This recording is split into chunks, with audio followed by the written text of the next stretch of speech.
गीता का उपदेश श्री कृष्ण ने अर्जुन को कुरुक्षेत्र में ही दिया था, जहां महाभारत का युद्ध भी हुआ। आज आपको बताने जा रहे हैं कि महाभारत का युद्ध कुरुक्षेत्र में ही क्यों हुआ। कुरुक्षेत्र को महाभारत के युद्ध के लिए भगवान श्री कृष्ण ने ही चुना था, लेकिन उन्होंने कुरुक्षेत्र को ही महाभारत युद्ध के लिए क्यों चुना, इसकी दास्तां भी अजब है। शास्त्रों के मुताबिक महाभारत का युद्ध जब तय हो गया तो उसके लिए जमीन तलाश की जाने लगी।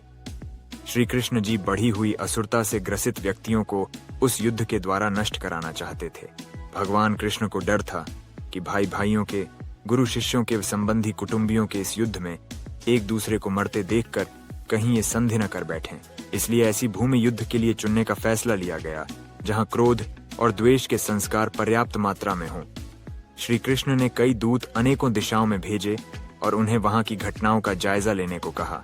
एक दूत ने सुनाया कि कुरुक्षेत्र में बड़े भाई ने छोटे भाई को खेत की मेंढ टूटने पर बहते हुए वर्षा के पानी को रोकने के लिए कहा। उसने साफ इनकार कर दिया। इस पर बड़ा भाई आग बबूला हो गया। उसने छोटे भाई को छुरे से गोद डाला और उसकी लाश को पैर पकड़कर घसीटता हुआ उस मेंढ के पास ले गया और जहां से पानी निकल रहा था वहां उस लाश को पानी रोकने के लिए लगा दिया। इस सच्ची कहानी को सुनकर श्री कृष्ण ने तय किया कि यही भूमि भाई भाई के युद्ध के लिए उपयुक्त है। श्री कृष्ण आश्वस्त हो गए कि इस भूमि के संस्कार यहाँ पर भाइयों के युद्ध में एक दूसरे के प्रति प्रेम उत्पन्न नहीं होने देंगे। उन्होंने महाभारत का युद्ध कुरुक्षेत्र में करवाने का ऐलान किया था।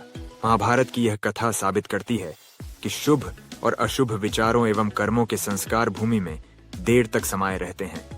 इसीलिए ऐसी भूमि में ही निवास करना चाहिए जहां शुभ विचारों और शुभ कार्यों का समावेश रहा हो।